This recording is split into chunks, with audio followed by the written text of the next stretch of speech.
A local Army recruiter is on a mission to increase diversity in the military. WDRB's Grace Haba shares how one woman's efforts are gaining national attention. This is the Youth Select Commanding General Davis. Just beside these photos in the Army Louisville East recruiting office, He is the highest in our chain of command for recruiting commands. is where you can find Sergeant First Class Kiera Lowe. Our pack has been built. It's good to go. All right.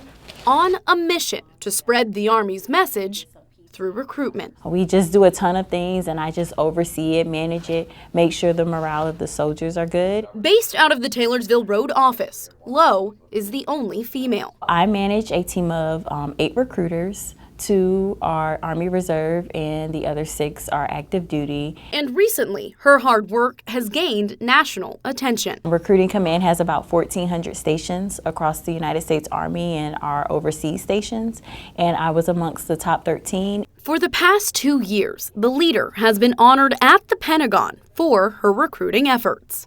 She was the only station commander selected from the Midwest and the only woman of color out of all of them. It's just warming to get an honor or whatnot, especially being a woman and against, all our male entities and stuff. Those are my competitions. These coins, medals, and rings serve as symbols of Lowe's many achievements and her journey. I was 17 when I joined. I just turned 31 on the 4th of July. The first stop after graduating high school in 2010 was Fort Leonard Wood, Missouri for basic training. Then Fort Jackson for job training. Next, she was stationed in Fort Bliss, Texas. While there, she was deployed overseas to Iraq and also made a stop in Ireland. From there, it was back to the States to Fort Benning, Georgia, before eventually becoming a recruiter in Palatka, Florida, and taking a job right here in Kentucky. I've seen so much, I've been so many places. I don't think that the not being in the Army would have provided me with that. While she says she was never treated differently than her peers, we've always been like one just big brother and sisterhood. Lowe says being the only one in a room who looked like her has been pretty common over her 13 years of service. When I joined the Army, I was the only black girl out of my pool of future soldiers. And I got to my unit and there was another black girl, and then I had a black female NCO. And that was it. It was only 3 of us compared to 300 white males. But over the past few years, Lowe says she started to notice a real change. I think now the Army is shifting and we're starting to see more people of color join, whether it's black, brown, Asian. Now you go in formations and you're seeing, 6 females, and of those 6 females, 3 of them are women of color. It's heartwarming. It really is.